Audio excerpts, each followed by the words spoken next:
Então, galera, teoricamente hoje era para ser o prosa mesmo, né?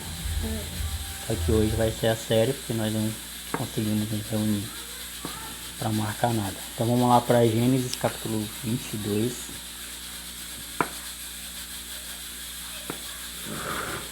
Versículos do 1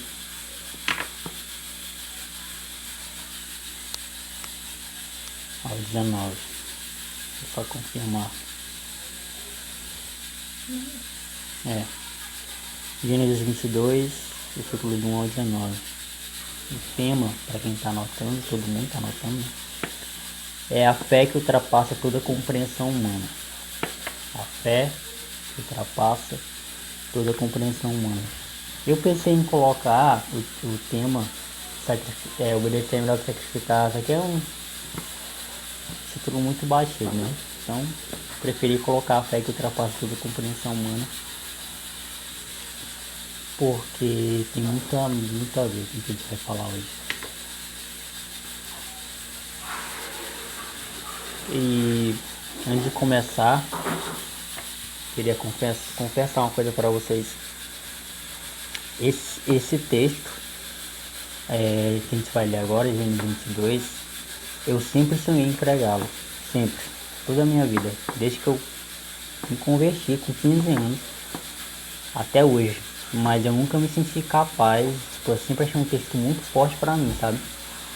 E eu ainda acho, né? Não é porque eu vou pregá-lo hoje que eu acho que eu já tô preparado. Não, eu ainda acho. Foi tanto que quando eu deixei lá, no link lá, eu pensei que a Cris ia pegar primeiro. Mas a Cris não pegou. Então, Eu ia pegar ele na segunda semana. olha aí, ó. Mas aí é algo que... E eu vou pregá-lo, gente. Se não ficar bom, vocês fingem que não viram nada. Todo mundo achou Mateus 22? Gênesis 22. Perdão, Gênesis 22. Vamos fazer rodízio. Começa pelo Marcos, Rafael, Cris. Eu. No princípio que eu criou Deus dos céus. Gênesis 22. Foi Gênesis primeiro. Até achei estranho. Gênesis 22. Deus orou pra alguém, né? Deus. Sucedeu depois destas coisas que Deus provou a Abraão, dizendo-lhe: Abraão! E este respondeu: Eis-me aqui, Senhor. Então disse: Você pode ler o texto todo com essa voz. Vai. Moreira. Então disse Deus: Toma seu filho, seu único filho, Isaque, a quem você ama, e vá para a região de Moriá, né? Moriá. Moriá, que o meu está diferente. Sacrifique-o ali como holocausto num monte que lhe indicarei. 3. Então se levantou Abraão pela manhã de madrugada e albardou o seu jumento e tomou consigo 2 de seus moços e Isaque seu filho e cortou lenha para o holocausto e levantou-se e foi ao lugar que Deus lhe dissera. No terceiro dia de viagem, Abraão olhou e viu o lugar ao longe. E disse Abraão aos moços: Ficai-vos aqui com o jumento, e eu e o mancebo iremos até lá. Depois de adorarmos, voltaremos a vós. Abraão pegou a lenha para o holocausto e a colocou nos ombros do seu filho Isaque. E ele mesmo levou as brasas para o fogo e a faca. Então E caminhando os dois juntos. Ainda falou Isaque a Abraão, seu pai, e disse: Meu pai. E ele disse: Eis-me aqui, meu filho. E ele disse: Eis aqui o fogo e a lenha, mas onde está o cordeiro para o holocausto? Respondeu Abraão: Deus mesmo há de prover o cordeiro para o holocausto, meu filho. E os dois continuaram a caminhar juntos. Havendo ele chegado ao lugar que Deus lhe dissera, edificou Abraão ali o altar e pôs a lenha em ordem. O amarrou a Isaque seu filho e o deitou sobre o altar em cima da lenha. Então estendeu a mão e pegou a faca para sacrificar seu filho. Mas o anjo do Senhor lhe brandou dos céus e disse: Abraão, Abraão. E ele disse: Eis-me aqui. Não toque no rapaz, disse o anjo, não lhe faça nada. Agora eu sei que você teme a Deus, porque não me negou seu filho, o seu único filho. Nisso levantou Abraão os olhos e olhou, e eis que atrás de si um carneiro embaraçado pelos chifres do mato. E foi Abraão e tomou o carneiro e ofereceu-lhe holocausto em lugar de seu filho. Abraão deu àquele lugar o nome de O Senhor Proverá. Por isso até hoje se diz, no monte do Senhor se proverá. Então o anjo do Senhor bradou a Abraão pela segunda vez desde os céus. E diz: Juro por mim mesmo, declara o Senhor, que por ter feito o que fez, não me negando seu filho, o seu único filho, Que deveras te abençoarei, e grandemente multiplicarei tua descendência, como as estrelas do céu e como a areia que está na praia do mar. E a tua descendência possuirá portas dos seus inimigos. E por meio dela todos os povos da terra serão abençoados, porque você me obedeceu. Então Abraão tornou os seus moços, e levantaram-se e foram juntos para Berseba, e Abraão habitou em Berseba. Amém.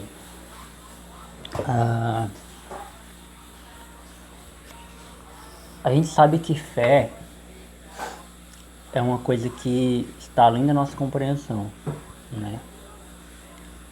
Porém, em determinadas proporções, a gente meio que consegue entender a fé das pessoas. A gente consegue entender porque existem fanatismos, né? E a fé, querendo ou não, para quem vê de fora, é uma espécie de fanatismo. Você torce muito para um time de futebol, por exemplo, você compra camisa, você paga um valor absurdo para ser sócio torcedor para ir em todos os jogos, você compra tudo do time, você decora um hino, você faz loucuras pelo seu time para apoiar o seu time. Isso é uma espécie de fanatismo.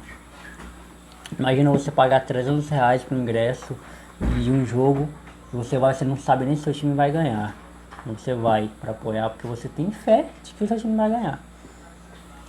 E o pior ainda, né? É uma coisa que eu tava até conversando com os amigos durante a semana.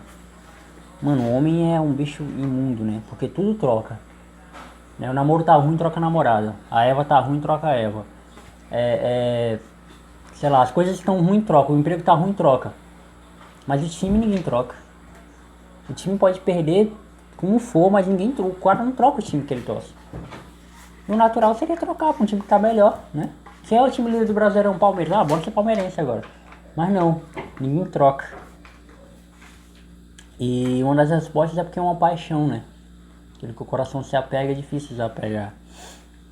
E é algo que está enraizado dentro da gente.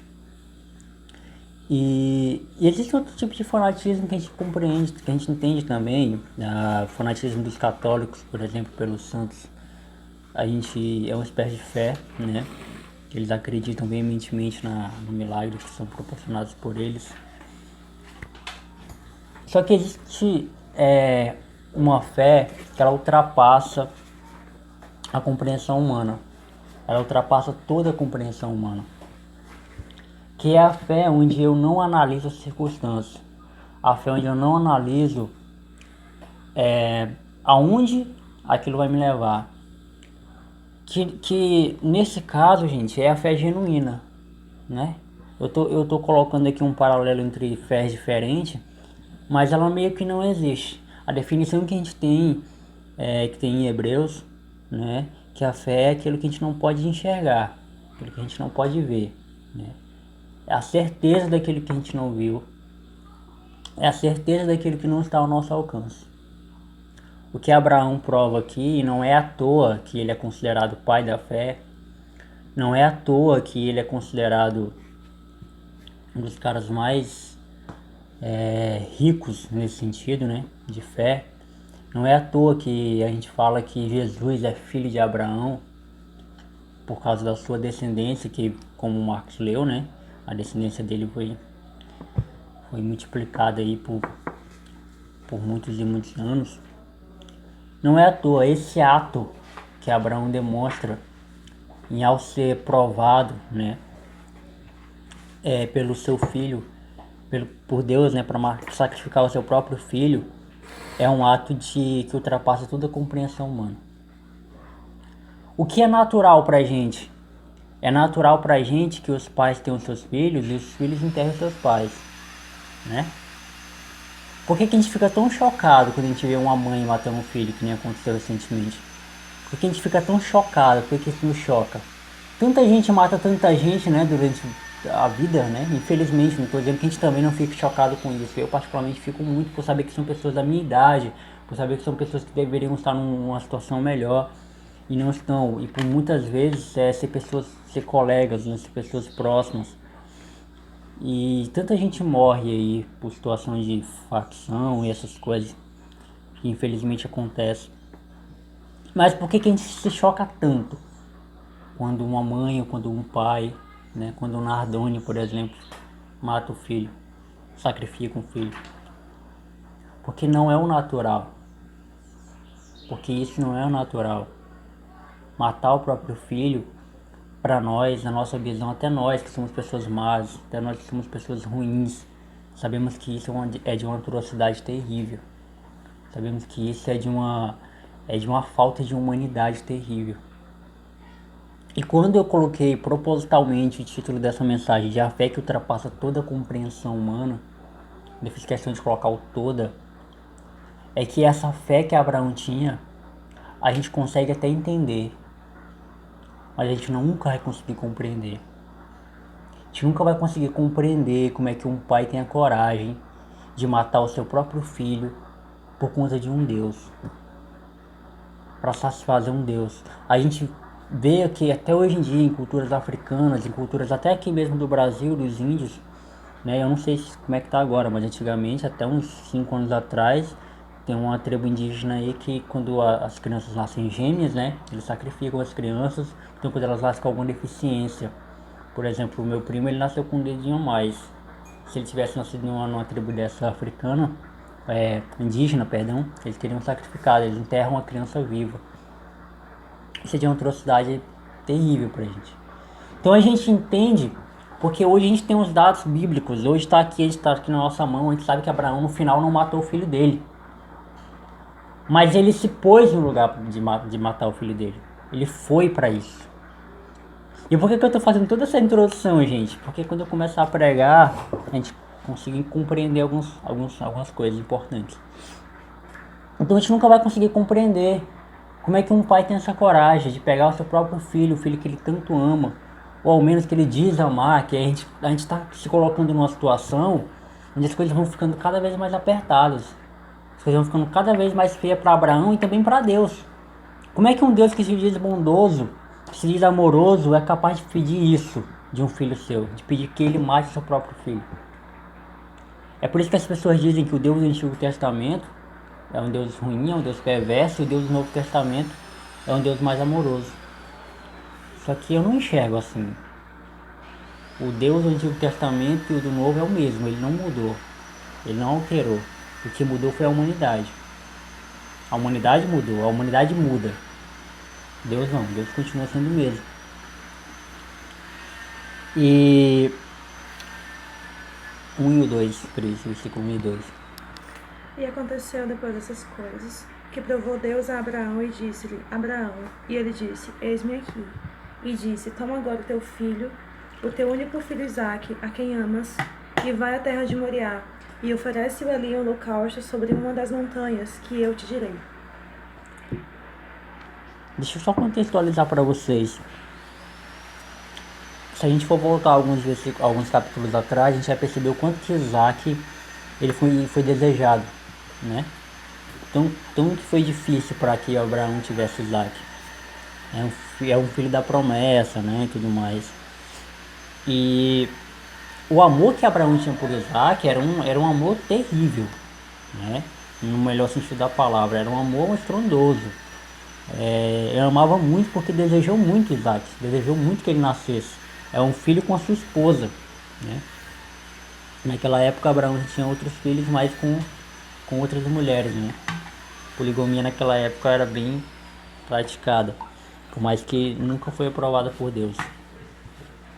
E no versículo 2, gente, ele vai trazer coisas pra gente que a gente vai desenrolar toda a pregação. Vamos ler com calma o versículo 2. Vamos ver a forma que Deus fala para Abraão, para ele fazer essa coisa. Vamos lá. Tome seu filho. Olha a ênfase. Seu único filho. Isaac. A quem você ama. Ponto. Por que Deus ele enfatiza 2 vezes, né? Ele poderia muito bem falar, tome seu filho Isaac e vá para a região, não. Mas ele enfatiza, tome seu filho, o seu único filho. Ainda enfatiza mais ainda, a quem você ama. Sabe, tipo, como se ele quisesse que doesse no coração de Abraão. Olha, é seu único filho. E é o filho que você ama. Você vai ter que matá-lo. O seu filho, o seu único filho, a quem você ama, você vai ter que matá-lo. Você vai ter que oferecer como holocausto. Naquela época, gente, as formas que as pessoas tinham de cultuar a Deus era sacrificando, né? Sacrificando um bezerro, sacrificando alguma coisa para Deus. Porque naquela época as pessoas eram, na sua maioria, fazendeiros, donos de terras, donos de animais, donos de gado, essas coisas. Então era um sacrifício, né? Que eles faziam para Deus. Hoje em dia a gente ainda continua fazendo sacrifício para Deus, do tempo, de ter que se deslocar da nossa casa para se reunir, essas coisas. E sacrifícios sempre existiram. E ele enfatiza isso por quê? Porque o coração de Abraão o Isaac era o coração de Abraão. Isaac era como se fosse a última coisa, a primeira e última coisa da vida de Abraão era Isaac. Ele amava Isaac com todas as profundezas do coração. A gente vê hoje em dia, gente, muitos pais que fazem isso com seus filhos, que idolatram seus filhos. Então o primeiro ponto pela qual Deus quis testar Abraão foi a questão da idolatria. Beleza, que você ama seu filho. Você tem que amar seu filho mesmo, é um mandamento. Você precisa amar seu filho. Mas você não pode idolatrar seu filho. O seu filho não é Deus. E o que a gente percebe muitas vezes hoje em dia é essa idolatria do amor. A gente criou a idolatria do amor. Os pais não repreendem seus filhos, os pais não corrigem seus filhos, porque eles temem que fazendo isso, corrigindo seus filhos, disciplinando seus filhos vão parar de gostar deles. E eles amam seus filhos em um grau de permitir mimá-los até o ponto de que um dia isso vai se tornar... vai sair do controle, que eles não vão conseguir mais ter o controle da situação, e o filho, de tão mimado que vai ficar perverso.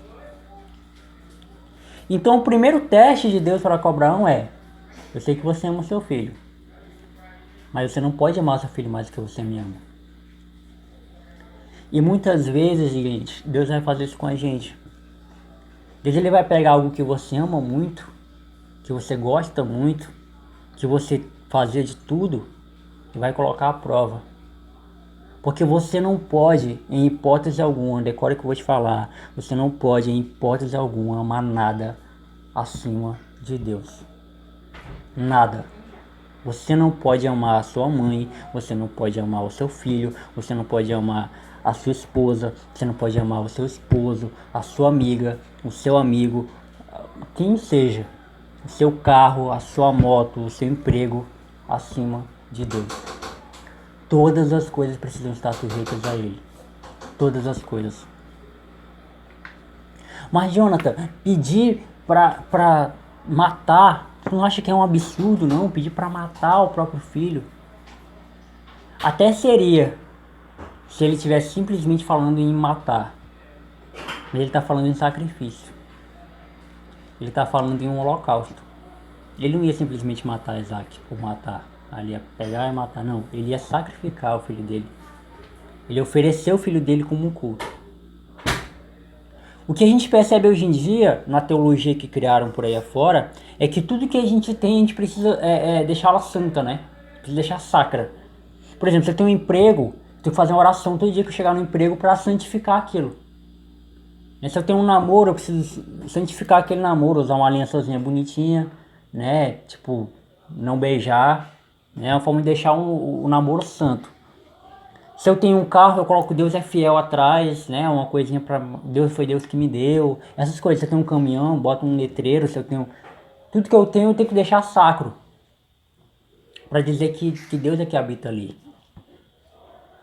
O que Abraão entende é que o sacrifício dele nada mais é do que uma obediência a Deus. A gente não sabe, gente, separar essas duas coisas. A gente acha que tudo que é sacrifício é sacrifício. E tudo que é obediência é um sacrifício. A gente acha que obedecer é sempre sacrificar. A gente não tem essa diferença na nossa cabeça. Eu estou obedecendo, gente, eu não estou me sacrificando. E qual é a diferença de todas essas duas coisas? É que o sacrifício, ele exige coisas que estão além de você. O sacrifício você não faz por querer. Você não faz à vontade. Vou sacrificar aqui um pouco do meu tempo. Não, você não está fazendo por vontade. Você está sacrificando porque você é obrigado a fazer aquilo. Você é obrigado a sacrificar. A gente percebe que Deus, ele tá pedindo isso de Abraão, mas em momento algum ele coloca uma condição. Se ele não fizesse, aconteceria outra coisa. Por exemplo, a gente vê várias punições que Deus coloca na história da humanidade, que ele coloca duas condições. Se você não fizer isso, isso aqui vai acontecer. Se você não fizer isso, tal coisa vai vir sobre você. Aqui a gente não vê isso. Aqui Deus simplesmente dá uma ordem, tome seu filho, seu único filho, Isaac, quem você ama, e vá para a região de Moriá. Sacrifique-o ali como holocausto nos montes que lhe indicarei. Ponto. E ele não fala assim, se você não fizer isso, Abraão, eu mesmo vou matar o seu filho. Não. Não existe essa condição. Por quê? Porque é uma ordem, gente, para obediência. Não é uma ordem para sacrifício. O sacrifício que nós fazemos diariamente, por exemplo, para ir trabalhar, que temos horário a cumprir, que temos ponto para bater, que temos horário para sair, horário para chegar, horário para cumprir, é um sacrifício que não tem escolha. Ou eu cumpro isso aí, ou eu cumpro esse horário, ou eu cumpro tudo isso, ou não vai, ou então eu sou demitido, ou então eu sou despejado. A obediência, ela parte do ponto de, eu estou lhe dando uma ordem, fato. Mas você vai cumprir isso com amor, porque eu sei que você pode cumprir. É por isso que a Bíblia fala que Deus não coloca um fardo nas nossas costas acima do que a gente pode carregar. Porque Ele não quer ninguém para cumprir sacrifícios. Ele não quer ninguém para ficar andando de joelho com um tijolo nas costas e pagando promessa. Ele não quer escravizar a gente. Ele não quer que a gente seja pessoas que estão amarradas no seu domínio. É por isso que eu acho o livre-arbítrio tão escravizante. Ao invés de ser o contrário, né? O livre-arbítrio é tão escravizante. Porque o livre-arbítrio diz pra mim que eu posso fazer o que eu quiser, independente de Deus. Sendo que é o contrário. Você tem um livre-arbítrio, mas você não pode fazer metade do que você poderia fazer com Deus. Metade você pode fazer.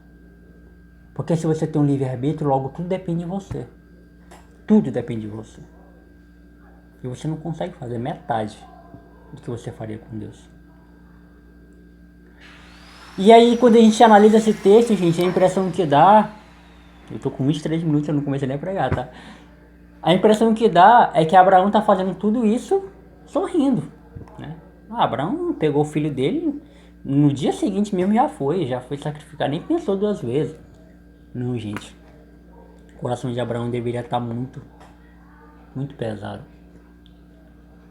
Só que vocês lembram que eu falei que a fé de Abraão, ela ultrapassa a compreensão humana? É nos dois sentidos. No sentido de abrir mão do seu próprio filho, que a gente não pode compreender isso aí. E também ela ultrapassa a compreensão humana porque ele no fundo sabia que Deus não faria isso com ele. E lê pra gente aí Marcos 3 e 4.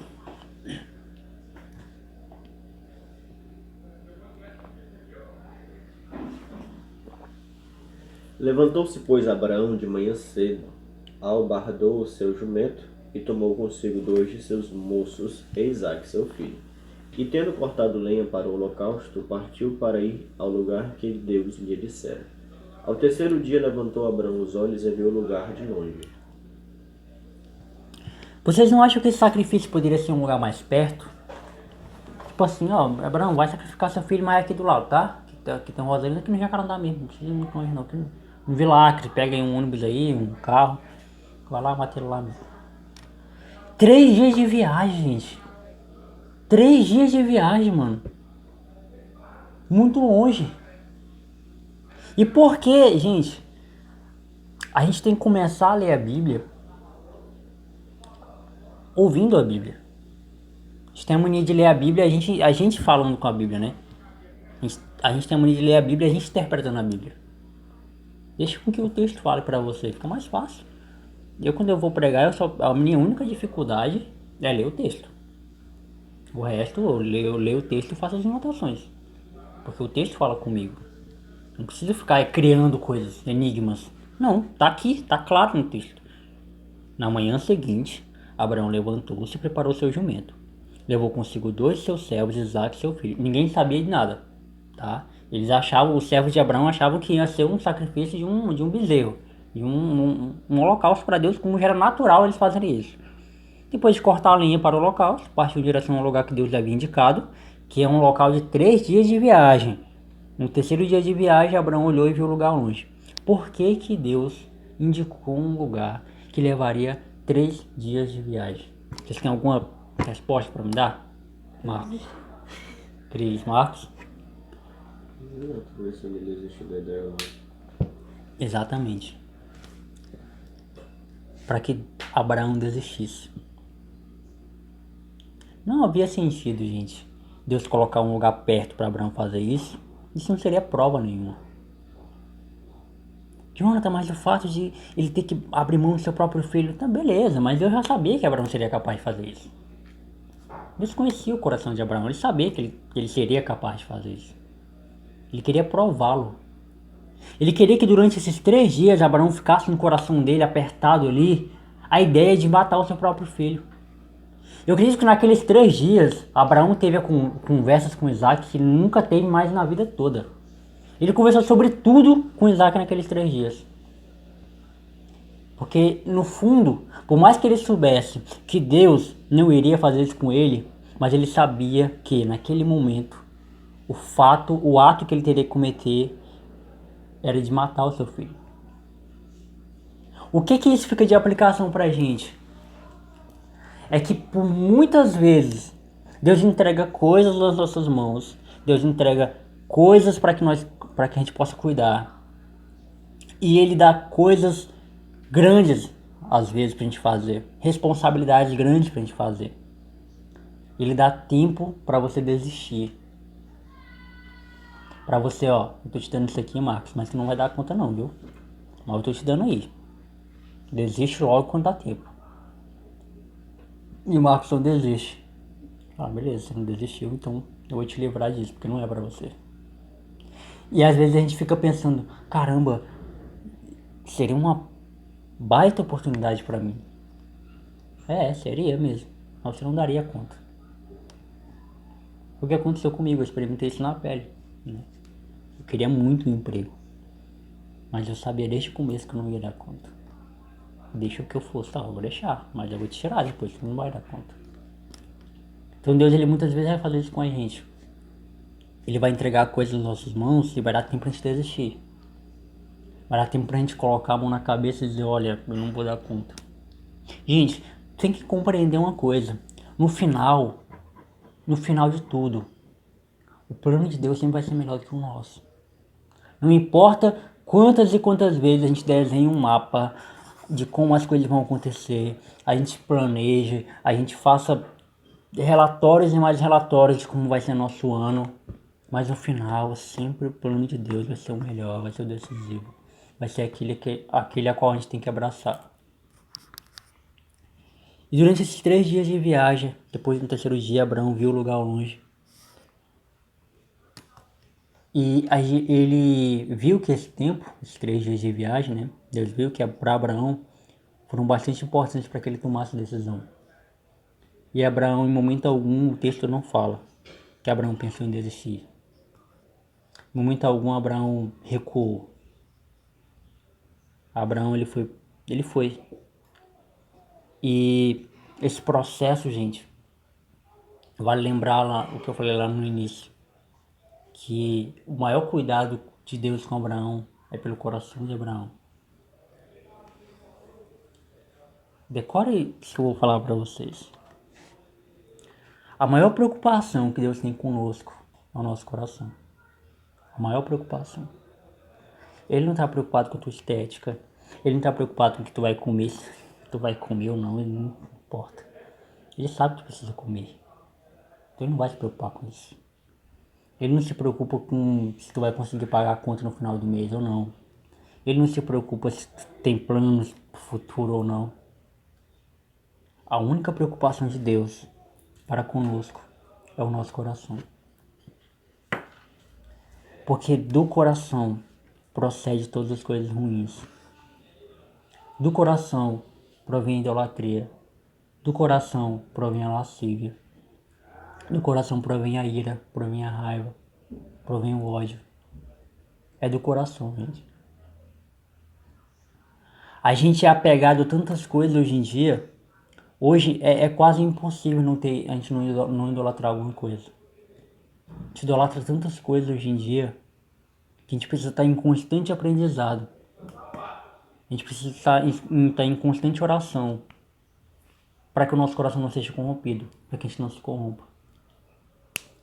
E a maior preocupação de Deus com Abraão era o coração. Porque Deus sabia que no fundo o que Abraão poderia fazer, de tanto amor que ele tinha por Isaac, era corromper a sua própria descendência. Aconteceria com Abraão o oposto, né? Ao invés de ele ser o pai de multidões, o pai da fé, ele seria reconhecido como o pai da idolatria, né? Idolatrar o seu próprio filho. E um dos atos que você prova que não idolatra algo, que não idolatra alguém, é abrindo mão. Como é que eu posso... Ah, beleza. Todo mundo fala assim, eu consigo ficar sem rede social. Fichinha pra mim ficar sem Facebook, Instagram, WhatsApp. É fichinha pra mim. Tá, então fica. Não, mas não posso. Não posso porque tenho que falar com a minha mãe, com meu pai, com fulano. Pra mim é fichinha ficar sem jogar bola. Eu fico sem jogar bola. Então fica. Mas não posso, porque tem final de semana que não tem nada o que fazer, então tem que jogar bola. É fichinha pra mim ficar sem beber. Então fica. Não, mano. Os caras me chamam, né? Tem que ir. A vontade é maior. Não tem como você provar que consegue ficar sem algo se você não ficar. Não tem como. Como é que você vai provar que não idolatra tal coisa se você não consegue abrir mão? Lembra que eu preguei uma vez aqui sobre isso? Sobre sermos escravos da nossa própria liberdade? Como assim, Jonathan, ser escravo da própria liberdade? Você se diz livre, mas não consegue dizer não para as coisas que você é livre para fazer? Então você não é livre. Que liberdade é essa? Que você não pode dizer não para as coisas que você mesmo gosta. As coisas que você mesmo quer. Eu sei que eu sou livre para fazer uma par de coisa. Mas só pelo fato de eu ser livre eu tenho que fazer? Então aí já não é liberdade. Onde eu me sinto obrigado a fazer aquilo que eu gosto. Se eu não fizer, alguma coisa está errada. Eu gosto muito de jogar bola. Eu gosto muito de mexer nas redes sociais. Eu gosto muito de beber. Gostar, eu gosto. Mas isso não pode me dominar, gente. Se fulano vier me chamar, eu vou. Não. Se fulano vier me chamar e eu não tiver afim, eu não vou. Porque eu tenho escolhas. Eu tenho responsabilidades. Eu tenho limites. Eu posso dizer não para aquilo que eu não quero fazer no momento. Então só tem uma prova de você provar, só tem uma maneira de você provar que não idolatra certas coisas. É não idolatrando. É não fazendo. É não amando. O que é idolatria, gente? É eu amar algo além de Deus. É eu colocar todo o meu ser, todo o meu tempo em algo além de Deus. É isso. Isso é idolatria. Versículo 5.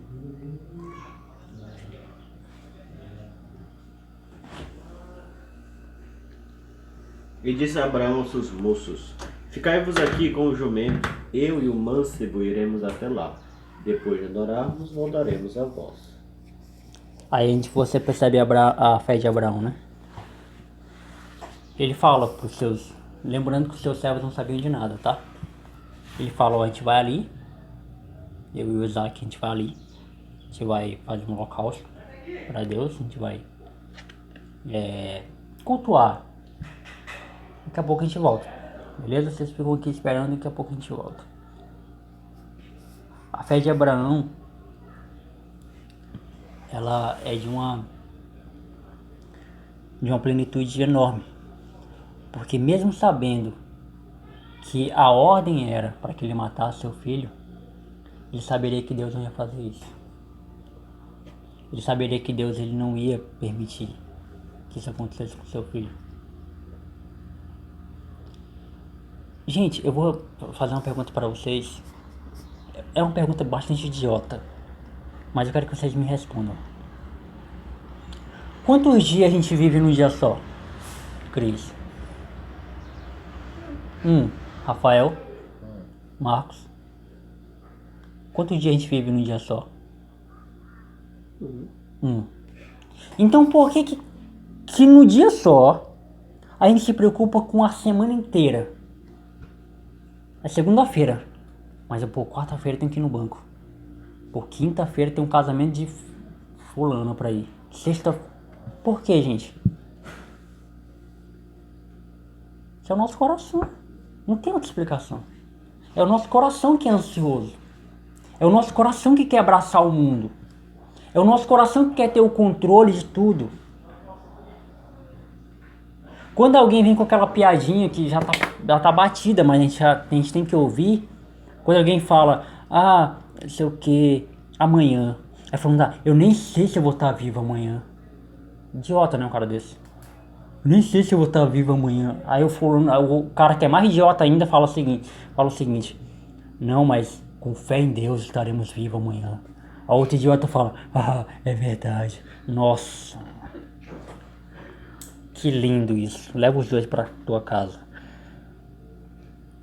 A gente sabe que o amanhã vai existir. Se não existir aqui nessa terra, mas a gente vai existir na eternidade. A gente sabe que o amanhã, o mundo não para porque a gente vai morrer. O mundo vai continuar existindo. O mundo não precisa de nós, não. Tem pessoas que se acham tão autossuficientes, né? Tem pessoas que acham que o mundo vai parar para assistir o que ela tem para falar. Tem pessoas que se acham acima de tudo. O Acre conhece ela, né? O Brasil reverencia ela. Todo mundo vai parar para assistir o que ela tem para falar. Nossa, fale aí, quem tá aqui para te aplaudir, fale. É tão importante o que você tem para falar que eu vou deixar de fazer o que eu tenho para fazer. Ela se acha o centro de todas as atenções do mundo, né? Aí a gente tem que parar. A gente sabe, gente, que amanhã não pertence a nós, pertence a Deus. A gente sabe disso. Isso é um modo de expressão, é uma forma de falar. Mas por que a gente vive vários dias num dia só? Sendo que a gente só tem certeza do agora. A gente só tem convicção do agora. Porque o nosso coração é ansioso. Nosso coração ele não consegue se conformar facilmente. Ele não consegue se contentar facilmente. É por isso que namoro é complicado. É por isso que casamento é complicado. Porque a gente quer abraçar várias coisas que estão fora do nosso alcance. Em uma coisa só. Dentro de um conjunto só. E essa fé de Abraão, ela prova o quanto que ele temia Deus, né? A gente vai ali, mas a gente vai voltar. Tenho certeza que a gente vai voltar. Leia pra gente o 7 e o 8, Cris. Então falou Isaac a Abraão, seu pai, e disse, meu pai. E ele disse, eis-me aqui, meu filho. E ele disse, eis aqui o fogo e a lenha. Mas onde está o cordeiro para o holocausto? E disse Abraão, Deus proverá para si o cordeiro para o holocausto, meu filho. E assim caminharam ambos juntos. Abraão e Isaac, eles não estavam vendo. Isaac percebeu, né? Percebeu. Cara, quando a gente está perto de morrer, a gente meio que pressente, né?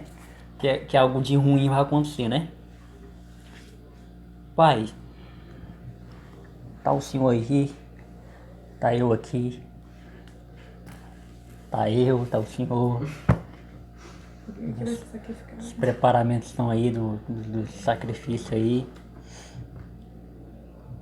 Mas cadê o bezerro? Né? Cadê a ovelha? Cadê o tatu, o tia? Algo não está certo, pai. E Abraão falou, eu acredito que com aquela dor no coração profunda, né? Eu não imagino Abraão indo pro seu filho de forma diferente de uma dor terrível. E dizendo Deus irá prover. Porque no fundo, gente, não nos basta compreender como Deus vai fazer as coisas. No fundo, isso é o que menos importa. Eu não sei como vai ser o resto do meu ano. Eu sei como eu queria que fosse, mas eu não sei como vai ser. O Marcos não sabe como vai ser o futuro dele, como vai ser o final do ano para ele. Estamos na metade, ele tem mais metade para viver. A Cris não sabe como vai ser a metade do ano dela. O Rafael não sabe, a gente não sabe. E não saber é uma forma de obedecer. Não saber é uma forma de aceitar o plano divino de Deus. A gente não vê as coisas darem certo é a melhor prova da obediência. Porque se eu tô vendo as coisas darem certo, obviamente que eu vou ficar com Deus, né? Tá dando certo por enquanto, né? É que nem um torcedor raiz, né? Torcedor raiz é aquele que tá com o time na dificuldade e na vitória e na dificuldade. Não abre mão do time nem quando tá mal, nem quando tá ruim, né? Um namorado fiel, um namorado que ama realmente, tá com uma mulher no bom e no pior. Mesma coisa da namorada, mesma coisa da esposa. Mesma coisa do amigo, né? Quer saber que o amigo é amigo de verdade quando ele tá contigo na bonança e na dificuldade. E nem Abraão e nem Isaac viram provisão, viram saída. Eles estavam no meio de uma situação terrível. E a gente, é comum pra gente, quando a gente se vê numa situação terrível, se desesperar, gritar. A gente acha bonito, gente, acreditar que Deus vai prover as coisas. A gente acha bonito. Deus vai prover. O dia de amanhã pertence a Deus. Não tem mistura hoje, mas amanhã vai ter, daqui a pouco vai ter, tudo vai dar certo.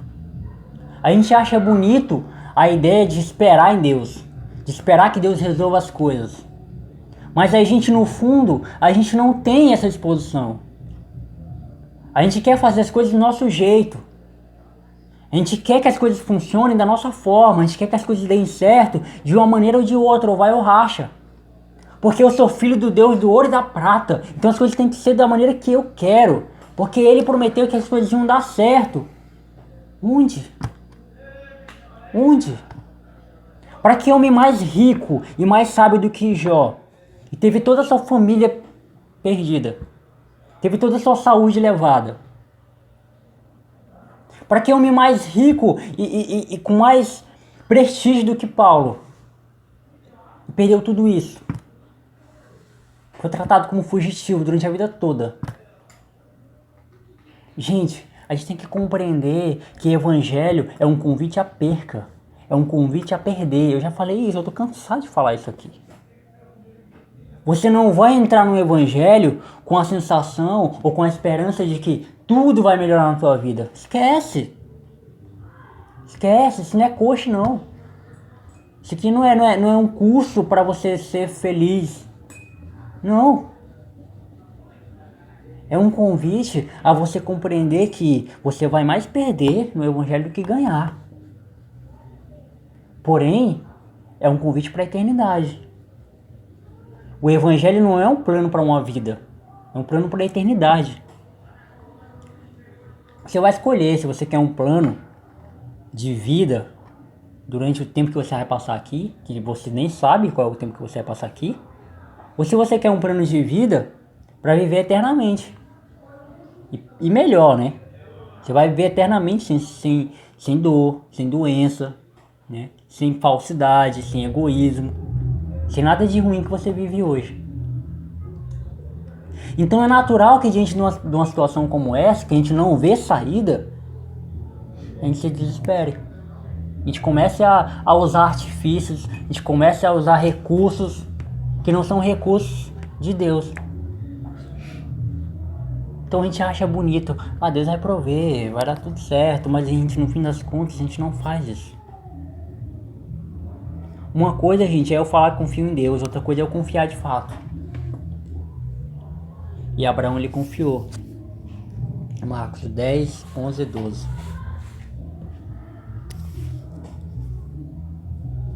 E, estendendo a mão, pegou-o no coleto para imolar seu filho.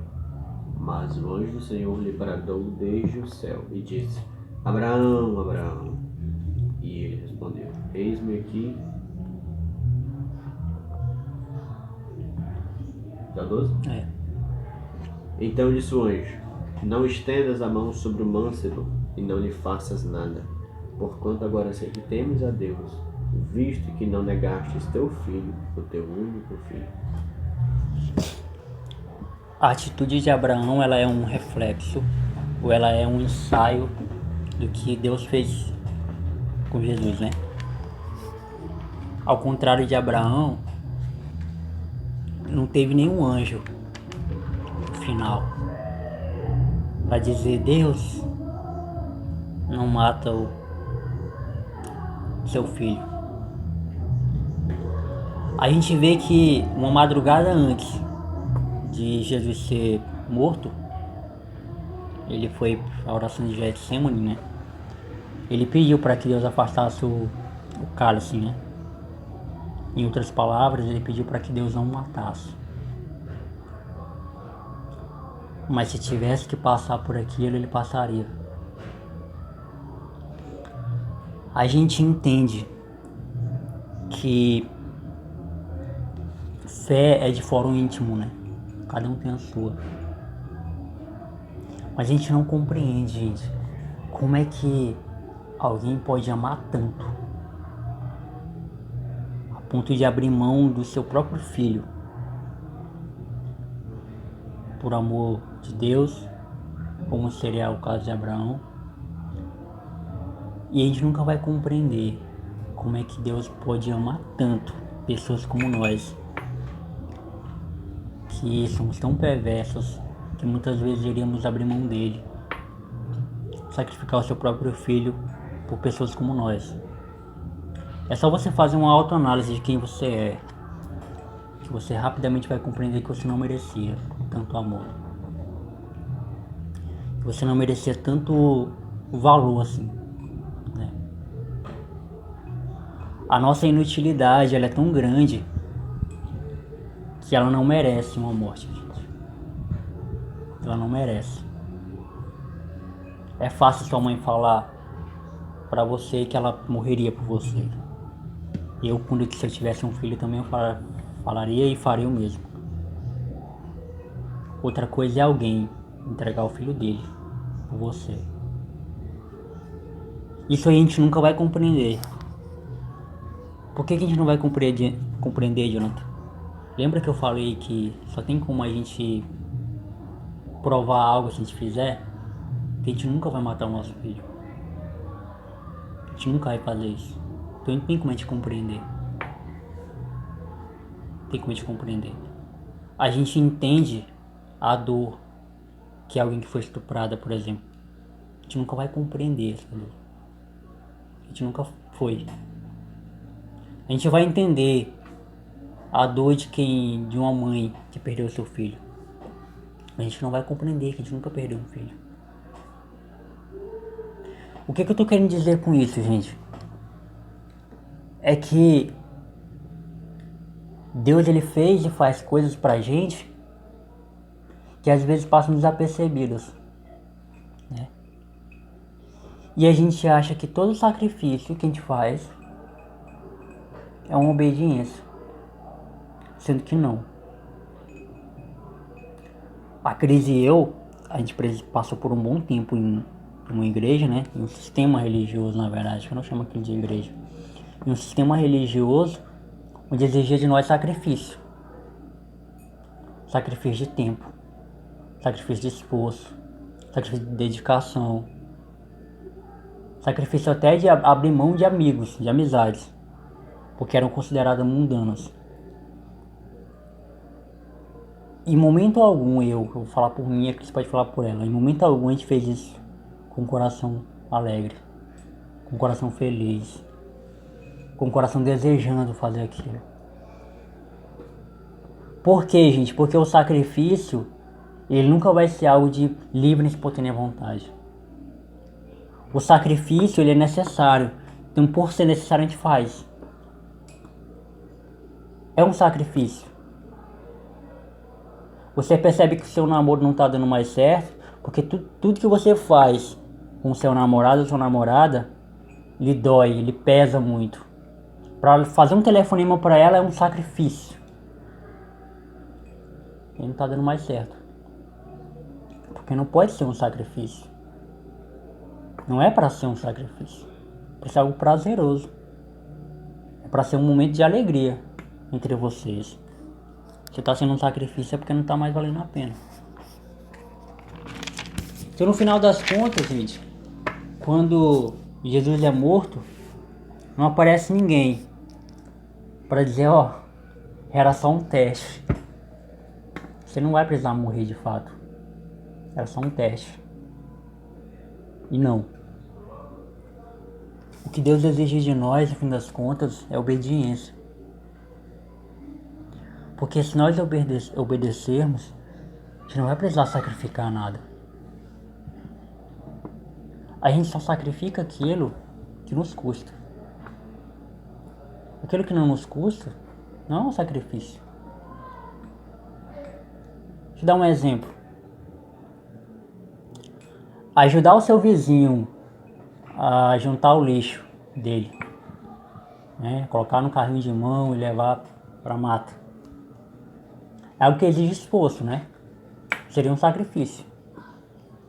Mas se a gente fizer aquilo ali porque a gente gosta do nosso vizinho, que a gente se dá bem, que ele já nos ajudou tantas vezes, não vai ser um sacrifício. A gente vai fazer com prazer. A gente vai fazer com prazer. Tenho certeza que vocês têm várias coisas que vocês fazem que para muita gente é um sacrifício, mas vocês fazem com prazer. O próprio Marcos, por exemplo. Para muita gente dar aula é um sacrifício. O Marcos faz com amor, o Marcos faz com prazer. Então, gente, o sacrifício, quando você precisa sacrificar algo, quando você precisa fazer algo por sacrifício, é porque você não gosta daquilo. Em momento algum, Abraão quis sacrificar o seu filho. Ele quis obedecer a Deus. Porque se Abraão quisesse sacrificar o seu filho, ele não conseguiria. Percebe que tudo muda, né? Quando eu começo a perceber onde está a raiz das coisas. Não é que eu não me preocupo, gente, com o que eu vou comer amanhã. Não é que eu não me preocupo em dar soluções para meus problemas. Eu vou começar a contar meus problemas aqui para vocês. Vocês vão começar a sair daqui com mais problemas que vocês já têm, né? Não é que eu não estou preocupado com isso. Não é que quando eu estou jogando bola com os amigos eu estou esquecendo todos os problemas, né? Isso é uma tolice das pessoas. Terminou com a namorada, vou encher a cara. Nossa, lindo isso. Maravilhoso. Nossa, vai adiantar muita coisa. Muita coisa mesmo vai adiantar. Ah, tô cheio de problema aqui, vou fazer isso. Não vai adiantar, gente. Não é que a gente esqueça os problemas quando a gente tá se distraindo. O problema tá com a gente. Só que vai adiantar alguma coisa? Eu ficar, sabe, trazendo esse problema à tona? Vai adiantar alguma coisa? Não vai. E o resumo de tudo isso é eu compreender que a raiz da situação é que vai dar toda a tônica para o desenvolvimento daquilo. Abraão, ele não ia sacrificar o seu filho, ele ia obedecer a Deus. A gente tem problemas, a gente tem situações que nos pesam muito, que nos exigem muita coisa. A gente tem preocupações diárias. Não é que a gente esqueceu esses problemas, é que a gente confia em Deus. Não é que eu não esteja preocupado com o que a gente vai almoçar, com o que a gente vai jantar, com como é que eu vou resolver, como é que eu vou encaixotar tudo no espaço de tempo que eu tenho, não. A questão é que eu preciso fazer as coisas para Deus. E se eu fizer as coisas para Deus, tudo vai se encaixar. E não vai ser um sacrifício. Eu não estou sacrificando meu tempo. Estou obedecendo a Deus. E não esqueça que tudo que está nas suas mãos precisa ser devolvido para Deus como glória. Tudo que está nas suas mãos. Nada é seu. Nada é nosso. Somos apenas mordomos. Então você precisa glorificar a Deus com tudo que você tem.